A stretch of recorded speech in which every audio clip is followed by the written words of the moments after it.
Learning success में आप सभी का हार्दिक स्वागत है। और आज मैं आप लोगों के लिए कुछ अति लघुत्तरीय प्रश्न लेकर आया हूं जो माध्यमिक परीक्षा के लिए काफी लाभदायक हो सकता है। तो चलिए, आज का पहला प्रश्न है, यदि साइन ए बराबर 3/4 तो tan a into cos A का मान होगा, है ना। तो यहाँ पर आप देख सकते हैं दिया हुआ है साइन ए बराबर 3/4। तो एक बार यहाँ पर लिख लेंगे साइन ए बराबर 3/4 और साइन ए का जो सूत्र होता है P/H होता है ना। तो यहाँ पर P बराबर 3, H बराबर 4, है ना। तो B का मान नहीं है, अतः B is equal to what, है ना। तो यहाँ पर सूत्र लगाएंगे B बराबर √H² माइनस P² बराबर, यहाँ पर मान रखेंगे H का मान 4 है, अतः 4² माइनस 3², ठीक, बराबर 4² यानी 16 माइनस 3² 9 बराबर हो गया आपका √7। अतः बी का मान √7 है। अब हमें tan a into cos A का मान ज्ञात करना है। लिखेंगे अतः tan a into cos A बराबर, और tan a बराबर P/B into cos A B/H, है ना। अब यहाँ पर हम लोग B और B को काटेंगे तो बचा क्या, P/H, और P का मान है 3 और H का मान है कितना, 4, तो 3/4। अतः tan a into cos A बराबर 3/4, और यही हम लोग का आंसर है, ठीक है ना। अब प्रश्न संख्या 2।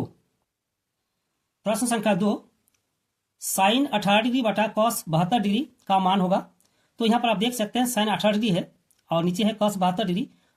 किसी एक का अगर परिवर्तन कर देंगे, है ना, और काट देंगे तो मान निकल जाएगा। तो यहाँ पर बराबर देंगे, और यहाँ पर आप देख सकते हैं साइन 18 डिग्री, तो इसको हम लोग लिख सकते हैं साइन 90 माइनस 72, है ना, यानी 90 से 72 घटाएंगे तो कितना हो जाएगा, 18 हो जाएगा। अतः साइन 90 माइनस 72 बटा कॉस 72 डिग्री, यहाँ पर डिग्री देंगे, ठीक है, बराबर साइन 90 माइनस थीटा यानी कॉस थीटा, तो हो जाएगा आपका कॉस कितना 72 डिग्री बाटा नीचे कॉस 72 डिग्री, ठीक है। तो इसको काटेंगे, कितना बचा, कुछ नहीं, मतलब 1 बचा, अतः आंसर हो गया 1, ठीक, और यही हम लोग का आंसर है। अब प्रश्न संख्या 3।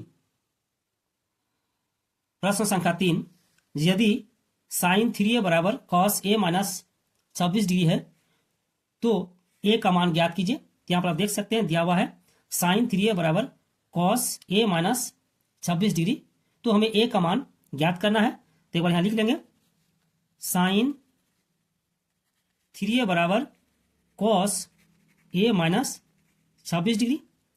अब यहाँ पर साइन 3a है तो हम लोग यहाँ पर लिख सकते हैं कॉस 90 माइनस 3a, यानी कॉस 90 माइनस थीटा बराबर sine theta, cos 90 minus theta बराबर साइन थीटा, ठीक है। तो यहाँ पर लिखेंगे हम लोग, और कॉस 90 माइनस 3a बराबर कॉस a माइनस 26 डिग्री, ठीक है, और यहाँ 90 डिग्री देंगे। तो यहाँ पर देखिए बाएं तरफ कॉस है, दाएं तरफ भी कॉस है, तो कॉस को हम लोग काट देंगे, है ना। तो यहाँ और 90 माइनस यानी 90 डिग्री माइनस 3a बराबर a माइनस 26 डिग्री।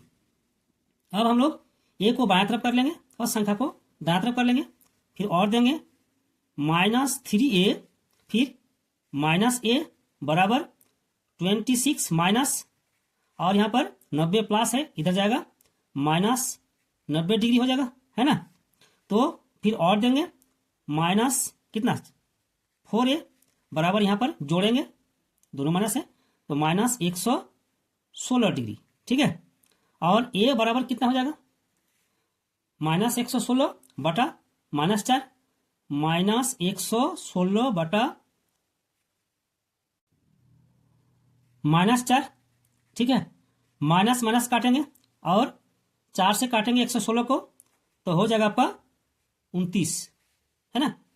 अतः a बराबर 29 डिग्री, है ना, और यही हम लोग का आंसर है, ठीक है। अब प्रश्न संख्या 4। प्रश्न संख्या 4, यदि tan a बराबर 1/√3 तो cos a का मान होगा।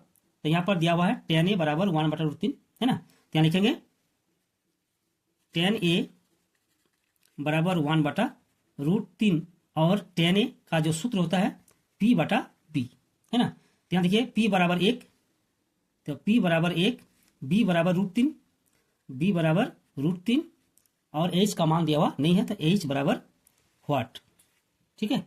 H हमें ज्ञात करना है, तो लिखेंगे H बराबर √P² plus B², P² plus B²।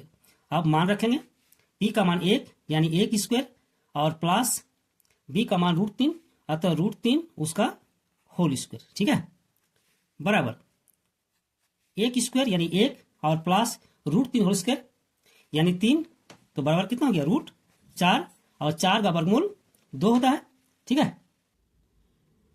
तो यहां पर cos a का मान ज्ञात करना है, तो यहां लिखेंगे अतः cos a बराबर B/H, है ना, और B का मान कितना है √3 यानी √3/H का मान 2, तो √3/2, है ना। cos a बराबर √3/2 और यही हम लोग का आंसर है, ठीक है। अब प्रश्न संख्या 5, tan 48 degree into tan 23 degree into tan 42 degree into tan 67 degree का मान क्या होगा, है ना। तो यहां पर देखिए 48 डिग्री और 42 डिग्री जोड़ने से 90 होता है और 23 डिग्री और 67 डिग्री जोड़ने से 90 होता है। तो tan 48 और tan 42 में से किसी एक को परिवर्तन कर देंगे कॉट में, ठीक है, और या तो tan 23 डिग्री या तो tan 67 डिग्री को परिवर्तन कर देंगे। तो यहां पर लिखेंगे, एक बार लिख लेते हैं, tan 48 degree into tan 23 degree into tan 42 degree into tan 67 degree, है ना, बराबर यहां पर tan 48 degree into tan 23 degree. अब tan 42 डिग्री को हम लोग लिखेंगे tan 90 माइनस 48 डिग्री, ठीक है, क्योंकि 48 और 42 90 होता है, ठीक, इंटू tan 67 डिग्री को लिखेंगे 90 माइनस कितना 23 डिग्री, ठीक है, बराबर tan 48 degree into tan 23 degree into tan 90 minus theta यानी कॉट थीटा, अतः कॉट कितना 48 डिग्री, फिर इंटू tan 90 माइनस थीटा यानी कॉट यहाँ पर कितना 23 डिग्री, बराबर tan 48 degree into tan 23 degree और कॉट 48 डिग्री यानी इसको लिखेंगे इंटू 1/tan 48 डिग्री, ठीक है, गुना या इंटू जो भी दीजिएगा, फिर 1/tan कितना 23 डिग्री।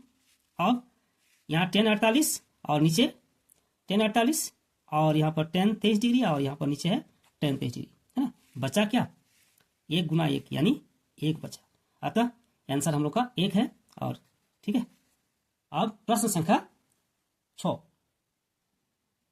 6, मूल बिंदु से -3 -4 की दूरी है। तो यहाँ पर मूल बिंदु से हमें दूरी ज्ञात करना है, और जब भी मूल बिंदु से दूरी हम लोग ज्ञात करेंगे तो उसका सूत्र होता है √x² प्लस y², ठीक है, और इसी सूत्र की सहायता से हम लोग इसको निकाल लेंगे। तो बराबर आपका हो जाएगा यहाँ पर √-3 उसका होल स्क्वायर प्लस -4 उसका होल स्क्वायर, ठीक है, बराबर -3 उसका होल स्क्वायर 9 और प्लस -4 उसका होल स्क्वायर 16, बराबर यहाँ पर जोड़ेंगे तो हो जाएगा 25 और 25 का वर्गमूल बराबर 5, यानी मूल बिंदु से -3 -4 की दूरी 5 मात्रक, ठीक है। अब प्रश्न संख्या 7, नंबर 7, बिंदुओं P -2 8 और Q -6 -4 को मिलाने वाली रेखाखंड का मध्य बिंदु ज्ञात करें। तो यहाँ पर हमें मध्य बिंदु ज्ञात करना है, तो मध्य बिंदु का सूत्र होता है x बराबर x बराबर x1 प्लस x2 बटा 2 और y का सूत्र होता है y बराबर y1 प्लस y2 बटा 2, है ना। और इसी सूत्र का हम लोग उपयोग यहाँ करेंगे। तो यहाँ पर लिखेंगे x बराबर -2 और -6, तो -2 प्लस कितना -6 बटा 2 बराबर -2 और यहाँ पर -6 बटा 2 बराबर -8 बटा 2 बराबर यहाँ पर काटेंगे 4 यानी -4, है ना। फिर y बराबर y1 प्लस y2 यानी 8 प्लस और ब्रैकेट में देंगे -4, तो 8 प्लस ब्रैकेट में -4, चूंकि यहाँ पर -4 है, y2 बटा 2 बराबर 8 और प्लस और माइनस गुना करेंगे माइनस हो जाएगा, तो -4 बटा 2 बराबर 4 बटा 2 बराबर यहाँ पर काटेंगे 2 यानी 2। अतः मध्य बिंदु का निर्देशांक हो गया आपका -4 और 2। तो यहाँ लिखेंगे अतः मध्य बिंदु बराबर -4, 2, ठीक है। और ये हम लोग का आंसर है। अब प्रश्न संख्या 8। प्रश्न संख्या 8, यदि द्विघात समीकरण px² प्लस 4x प्लस 3 बराबर 0 के मूल बराबर है तो p का मान होगा। तो यहाँ पर द्विघात समीकरण दिया हुआ है, इसमें p का मान हमें ज्ञात करना है। तो एक बार यहाँ पर लिख लेंगे px² प्लस 4x प्लस 3 बराबर 0। हम लोग d का मान निकालेंगे विभक्ति कर का, तो यहाँ लिखेंगे a बराबर p, b बराबर 4 और c बराबर 3। तो d बराबर b² माइनस 4ac बराबर b 4 यानी 4² माइनस 4 इंटू a का मान p इंटू c का मान 3 है, बराबर यहाँ पर 4² 16 माइनस यहाँ गुना करेंगे तो 12 और p 12p, है ना। परंतु यहाँ पर कहता है कि मूल बराबर है, तो यहाँ लिखेंगे चूंकि मूल बराबर है, ठीक है, अतः d इज इक्वल टू 0, है ना। तो हम लोग लिखेंगे 16 माइनस 12p बराबर 0 और 16 माइनस 12p बराबर 0। फिर और देंगे तो -12p और दाएं तरफ 16 को ले जाएंगे तो हो जाएगा -16, है ना। तो और p बराबर -16 बटा -12, ठीक है, यानी माइनस माइनस काटेंगे और यहाँ पर काटेंगे 4 चौके 16 और 4 तिया 12 बराबर 4 बटा 3। अतः p का मान हो गया 4 बटा 3। तो एक बार लिख देंगे अतः p बराबर 4 बटा 3, है ना। और इस तरह यहाँ पर p का मान निकल गया। अब प्रश्न संख्या 9। प्रश्न संख्या 9, त्रिभुज ABC में D एवं E क्रमशः AB एवं AC पर 2 बिंदु है तथा D समांतर BC है। यदि AD अनुपात DB बराबर 2:3 है तो AE दिया हुआ है, AE बराबर 1.6 सेंटीमीटर, तो EC का मान क्या होगा, है ना। तो यहाँ पर आप देख सकते हैं एक त्रिभुज ABC है और यहाँ पर AB पर एक बिंदु D है और AC पर बिंदु E है, ठीक है। फिर कहता है कि DE समांतर BC, तो जब D को मिलाते हैं तो DE समांतर BC है ना। फिर AD और DB का अनुपात 2:3 है ना, यानी ये अनुपात में 2 और ये अनुपात में 3, है ना। तो यहाँ पर AE का मान भी दिया हुआ है 1.6, यहाँ पर 1.6 सेंटीमीटर दिया हुआ है, तो हमें EC का मान ज्ञात करना है ना। तो एक बार लिख लेंगे चूंकि D समांतर BC, चूंकि DE समांतर BC, अतः थेल्स के प्रमेय से, है ना, अतः थेल्स के प्रमेय से AD बटा DB, AD बटा DB बराबर AE बटा EC, है ना, AE बटा EC। अब यहाँ पर AD 2 और DB 3, तो यहाँ और देंगे 2/3 बराबर AE का मान है 1.6 सेंटीमीटर, तो 1.6 बटा EC, और EC का मान हमें ज्ञात करना है। फिर यहाँ और देंगे और 2 को EC के साथ गुना करेंगे, यानी 2 गुना EC बराबर 1.6 को 3 से गुना करेंगे, यानी 1.6 गुना 3, फिर और देंगे इसी बराबर 2, यहाँ पर गुना है इधर आएगा भाग हो जाएगा, यानी 1.6 गुना 3 बटा 2। अब इसको काटेंगे तो 8 दूनी 16 होता है, यानी 0.8, ठीक है, बराबर यहाँ पर 0.8 गुना 3 बराबर आपका हो गया 2.4 सेंटीमीटर, है ना। इस तरह इसी का मान 2.4 सेंटीमीटर, ठीक है। आज का वीडियो यही समाप्त करते हैं और अगले वीडियो में हम लोग फिर एक साथ मिलेंगे। धन्यवाद।